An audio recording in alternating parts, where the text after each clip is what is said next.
안녕하세요. 자, 분갈이가 많이 진행이 됐죠? 이제 전체 분갈이의 3분의 1 정도 된 것 같습니다. 새벽 4시에 일어나서 보통 이제 저녁 때까지 하는데요. 질리네요, 진짜. 제가 본분갈이, 동분갈이는 어쩔 수 없이 3월 달에 워낙 일이 많기 때문에 4월 달까지 진행을 합니다. 그리고 가을 분갈이 1년에 이제 2번 분갈이하고 화장토 가리가 중간에 한 번 있습니다. 그래서 이제 쉽게 해서 이것도 농사지요. 농사인데 저는 이제 농원에서 농사를 짓는 거고, 우리 그 에란인들 분 중에는 아파트에서 키우시는 분들이 있으니까 우리 도시농업이라고 할 수 있겠죠. 자, 그런 차원으로 이것도 농업이다, 뭐 이렇게 보셔도 또 될 것도 같고요. 자, 하다가요, 지금 제가 이상한 걸 발견을 해서 그거를 보여드리고 그거에 대한 이야기를 좀 하겠습니다. 잠시만요. 자, 앞에 이제 화분 하나를 제가 보여드리는데요. 자, 위에를 이 정도면은 사실 위에 화장토만 걷어내고 약식 분갈이 대략 여기서 대략 3분의 1 정도만 이렇게 털어내고, 지금 그 정도 털어냈죠. 털어내고 속 상태를, 뿌리 상태를 확인을 합니다. 확인을 하고 병충해 관련해서 보고, 그 다음에 거기에 맞게 이제 처방을 해야 되겠죠. 아무 일 없으면 이대로 다시 이제 화장토를 덮고, 그 다음에 뭐 마캄프 K나 고용비를 좀 올려주고, 마지막에 이제 화장토를 마무리해서 일반 관리를 들어가면 되는데, 자, 요거를요 다시 이제 전체적으로 좀 보여드리면, 왜 제가 이상하다고 봤냐면 양쪽으로 자라고 있어요. 이 난초는 지금 양쪽으로 자라는데, 이쪽은 전년도 촉보다 훨씬 더 커졌죠. 이게 정상입니다.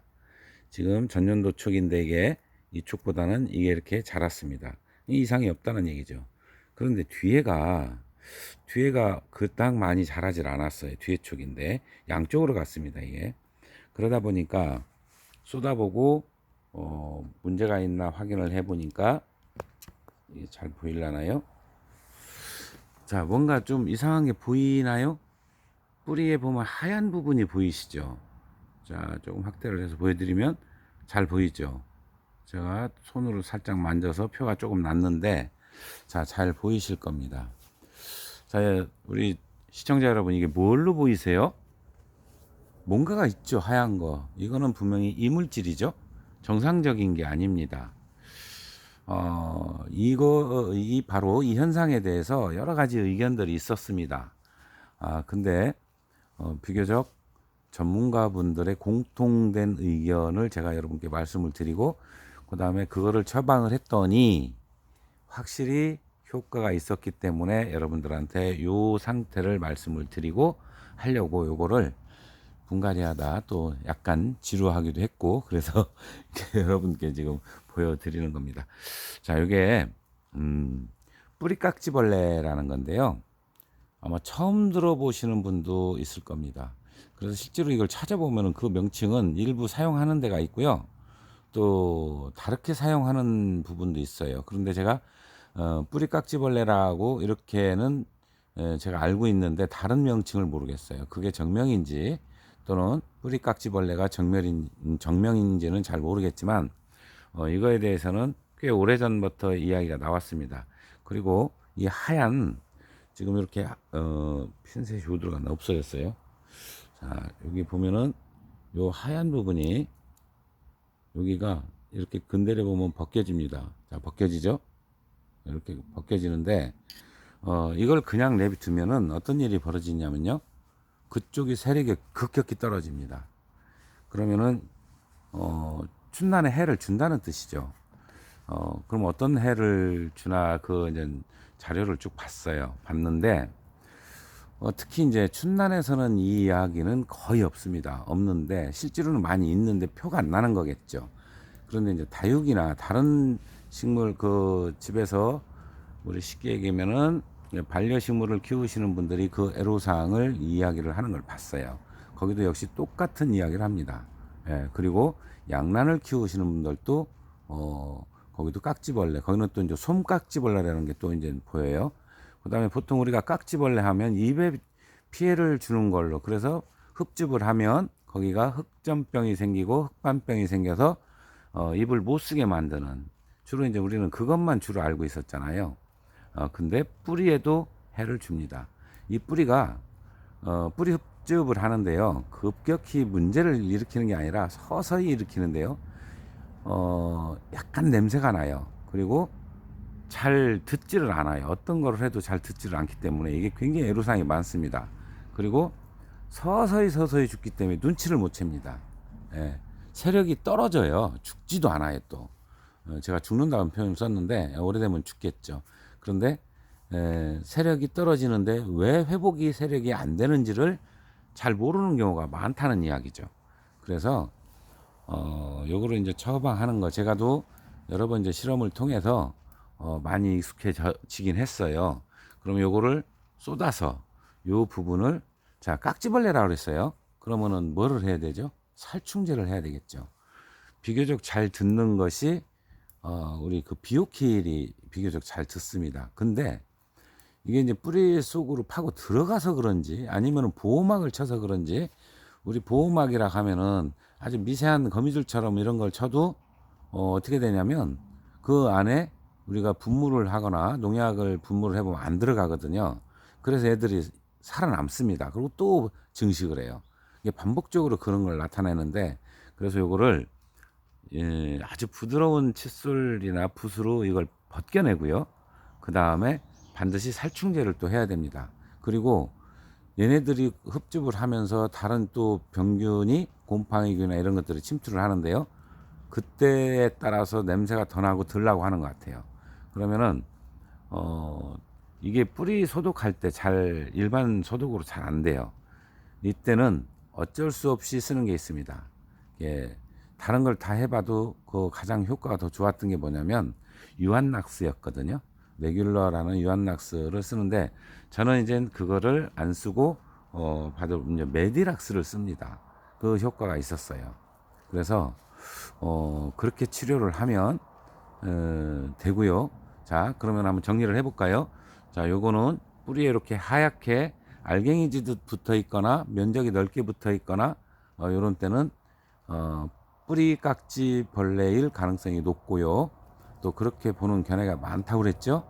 전문가들 이야기입니다. 그 전문가라는 것은 이제 그 뭐 농진청에 근무를 하시거나 아니면 이쪽을 전공하신 분들 이야기를 합니다. 그분들 견해는 그렇고, 그래서 그 치료 방법을 제가 또 자문을 받은 걸로는 좀 전에 말씀드렸던, 먼저 살충을 해야 되고요. 자, 비오킬도 잘 듣고, 또 한 가지는 또 뭐죠? 그 우리 가장 많이 쓰는 그 비카드나 메모드 같은 것도 잘 듣습니다. 그렇게 하고 반드시 살충뿐만 아니라 살균 소독도 해야 된다 그랬죠. 근데 다른 살균제는 잘 안 들으니까 제가 유한락스를 사용하는 방법도 있고 메디락스를 사용하는 방법도 있다고 말씀을 드렸어요. 그렇게 해서 충분히 뿌려주고 그 다음에 다시 심고, 요거는 반드시 표시를 해놨다가 6개월 후에 다시 한번 쏟아봐야 돼요. 재발하는 경우가 굉장히 많습니다. 그만큼 제어가 잘 안 돼요. 제어가 잘 안 돼서 아주 고생을 많이 하는 건데, 자, 좀 더 확대를 해보면, 자, 이렇게 생겼어요. 자, 조금 내려볼까요? 아이고, 그래도 잘 안 보이네. 이게 확대를 하니까 많이 흔들려가지고, 제가 이거를 조금 빼서 이렇게 보여드리겠습니다. 이렇게 생겼습니다. 자, 지금 벌써 고기뿐만 아니라 밑에 그 떡잎장에도 붙어 있고요. 화분 벽에도 붙어 있어요, 지금. 자, 이게 화분 벽에 보이려나 모르겠습니다. 자, 조금 올려서 보면 화분 벽에도 붙어 있죠. 뿌리가 있었던 자리입니다, 뿌리가. 자, 이렇게 표가 나요. 그러다 보니까 지금 백 쪽으로, 이게 양쪽으로 지금 나가는데 거기가 이렇게 표가 났던 겁니다. 자, 그러면은 역시 그만큼 이것도 심각한 거죠.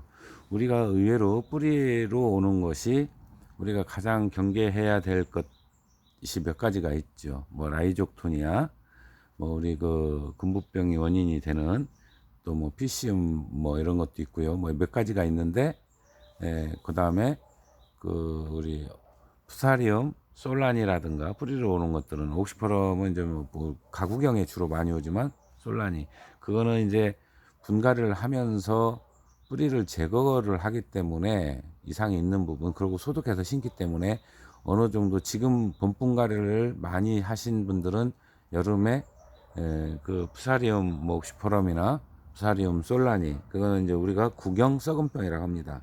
뭐 일본은 무름병이라는 표현도 쓰는데 정확하게 뭐 우리는 그렇게 분류를 하기 때문에, 그건 세균성이 아니고 곰팡이, 그건 아주 굉장히 속도가 빨라서 치명적이라고 그랬죠. 자, 이제 날이 따뜻해지니까요, 바로 이런 것들이 옵니다. 이제 서서히 우리가 이제 방제약을 소홀히 하지 않고 잘 하는 게 좋겠죠. 그렇게 해서 이제 농사를, 일년 농사를 재밌게 지려면 이런 거 하나하나 보이는 대로 또 저는 여러분들 보여드리고요. 또 그렇게 해서 우리 이제 예방을 할 수 있게끔. 자, 남부지방에는요 벌써 작은 뿌리 파리 피해가 발생하기 시작한다고 합니다. 네, 그러면은 올해 이상할 정도로 따뜻하죠. 그럴 가능성이 있습니다. 그렇기 때문에 그만큼 그거는 대비를 잘 하셔야 될 것 같습니다. 자, 이렇게 또 다음에 재밌는 어떤 못 보던 거, 그리고 뻔하지만 우리가 쉽게 흘려버릴, 이렇게 흘려버릴 수 있는 이런 내용들을 가지고 또 찾아뵙도록 하겠습니다. 감사합니다.